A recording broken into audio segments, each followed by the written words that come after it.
स्वागत है आपका way truth and life seminar में। मैं हूं speaker, counsellor and life coach Sujeet Kumar उके।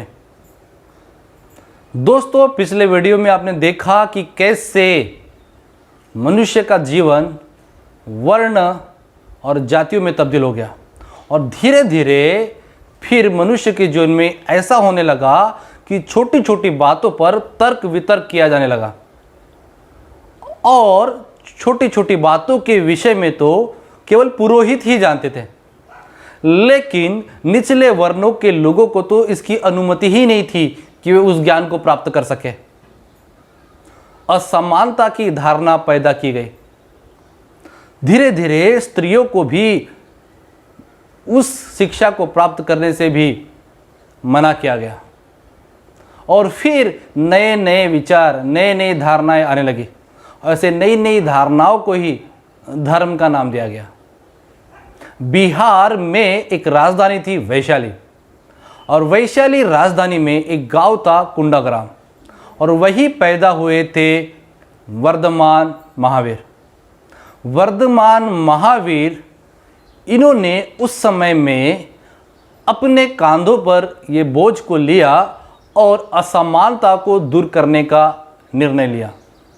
आज कई लोग ऐसा कहते हैं, जियो और जीने दो, पर यह कोई नहीं जानता कि जियो और जीने दो का नारा तो वर्धमान महावीर ने ही दिया था।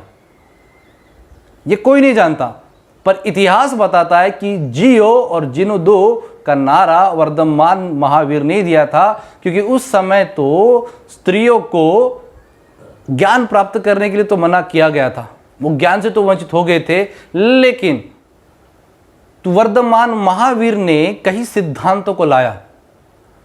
उसे कहते पंच महाव्रत। उनमें से पहला जो था वो था अहिंसा।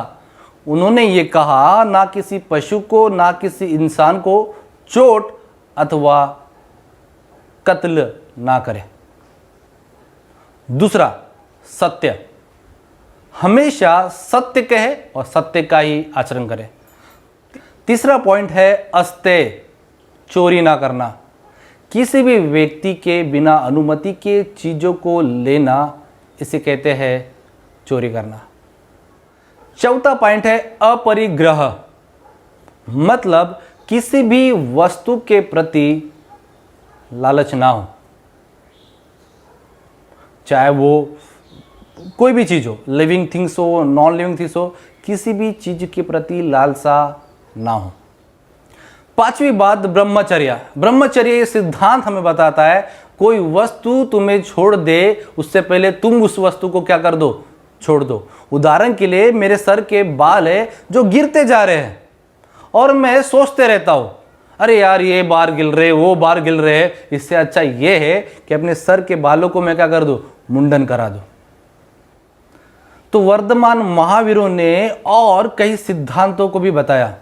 उन्होंने 3 चीजों के बारे में बताया, right faith, right character, right knowledge.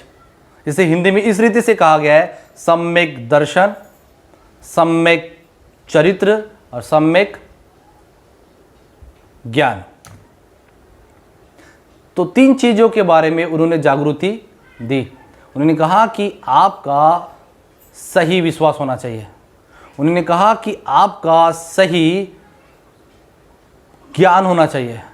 उन्होंने कहा कि आपका सही चरित्र होना चाहिए। ये उस समय की बात है जब छोटे छोटे लोग तर्क वितर्क किया करते थे और बड़े बड़े पुरोहित इसके बारे में ज्ञान नहीं देते थे। वर्धमान महावीर ने और एक बेहतरीन सिद्धांत ये बताया था कि यदि हम किसी वस्तु से आनंदित हो रहे हैं या किसी वस्तु के खो जाने से हम नाराज हो रहे हैं, बेहतर है कि हम अपने जीवन के इस स्तर में आए कि वो चीज़ चाहे हमें मिले या ना मिले, वो हमारे जीवन में प्रभावी ही ना हो। और ऐसे व्यक्ति जो ऐसे अपनी इच्छा पर जो विजय प्राप्त करता है, इस व्यक्ति को विजेता कहा गया है। और विजेता ये शब्द जिन इस शब्द से आया है और बाद में यही जिन शब्द जैन शब्द में बदल दिया गया है, और आज ये धारणा बहुत ही स्तर पे फैल गई है, जो जैन धर्म के नाम से जानी जाती है।